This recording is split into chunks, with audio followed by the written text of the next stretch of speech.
اور آج تمہیں اپنی پاک فوج کی قدر آئی؟ دیکھا تم نے کہ یہ پاک فوج کس طرح تمہاری حفاظت کر رہی ہے، جس کی توہین اور ذلت تم کیا کرتے تھے، خاص طور پہ پی ٹی آئی اور عمران کی تحریک انتشار کے فسادی، جو مسلسل کئی سال سے فوج کو ڈیمورلائز کر رہے تھے، فوج پر حملے کر رہے تھے کہ یہ فوج تو لڑ ہی نہیں سکتی، اس کو لڑنا ہی نہیں آتا، یہ تو بارڈر پہ جائے، بارڈر پہ حفاظت کرے، یہ تو سیاست کر رہی ہے، یہ تو سیکیورٹی پہ توجہ ہی نہیں دے رہی۔ اللہ نے ان سب کو بھی کتوں کی طرح ذلیل کر کے رکھ دیا۔ اس پاک فوج کا ہونا، ہم بتاتے تھے تم کو کہ اس پاک فوج کا صرف ہونا تمہارے لیے باعث رحمت ہے، ورنہ یہ مشرک دشمن تمہارے گھروں سے آ کے تمہاری بچیاں اٹھا کر لے جائیں۔ آج تم دیکھ رہے ہو کہ اللہ تعالیٰ کس طرح تمہاری حفاظت کر رہا ہے، تم سکون سے سوتے ہو گھروں میں، کیونکہ تم کو پتہ ہے کہ پاک فوج، ہماری اسٹریٹجک فورسز اور پاک فضائیہ جو ہے وہ جاگ رہی ہے۔ اگر یہ سب نہ ہوتا، یہ پاک فوج موجود نہ ہوتی، اس کا ہونا ہی اللہ کی رحمت ہے تمہارے لیے۔ آئندہ قسم کھاؤ کبھی اس پاک فوج کے خلاف بات نہیں کرو گے۔ اس کی پالیسی سے تمہیں اختلاف ہو سکتا ہے، فوج کو کیوں گالی دیتے؟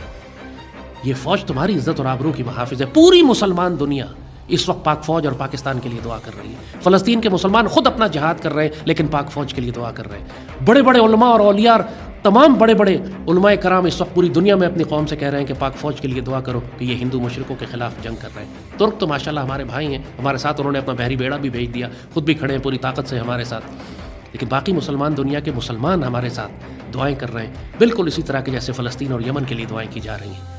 یہ غزوہ ہند کا تصادم ہے، یہ کفر اور اسلام کی جنگ ہے، مشرکین اور مومنین کی لڑائی ہے۔ اس میں کوئی نیوٹرل نہیں رہ سکتا۔ جو اس میں خاموش رہا یا مشرکین کے ساتھ کھڑا ہو گیا، وہ پھر دنیا اور آخرت میں ہلاکت اور خسارے کا سودا کر رہا ہے۔ اس وقت کوئی نیوٹرل نہیں رہ سکتا۔ تم نے پاک فوج اور پاکستان کے ساتھ کھڑے ہونا ہے۔ یہ غزوہ ہند کی جنگ ہے، اپنے آپ کو بدنصیب نہیں کر لینا۔ اس جنگ کے لیے صحابہ کرام نے خواہشات کا اظہار کیا تھا، انہوں نے خواہش کی تھی کہ اللہ ہمیں موقع دے تو ہم اس میں شامل ہوں۔ اللہ نے تمہیں موقع دے دیا، خوش نصیب ہو، اس کو ضائع نہیں کرنا۔